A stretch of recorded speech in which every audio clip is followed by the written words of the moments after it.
இறை வார்த்தை மார்க்கு நற்செய்தி பிரிவு 6 இறை சொற்றொடர்கள் 30 முதல் 34 முடிய.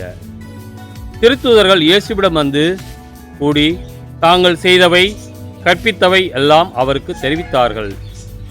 அவர் அவர்களிடம், நீங்கள் பாலை நிலத்தில் உள்ள தனிமையான ஒரு இடத்திற்கு சென்று சற்று ஓய்வெடுங்கள் என்றார்.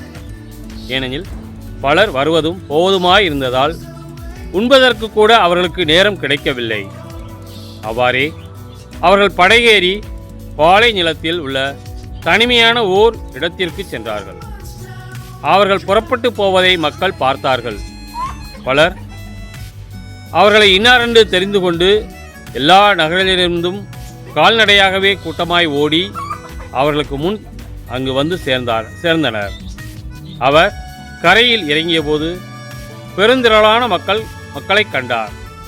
அவர்கள் ஆயிரில்லா ஆடுகளைப் போல் இருந்ததால் அவர்கள் மீது பரிவு கொண்டு அவர்களுக்கு பலவற்றை கற்பித்தார்.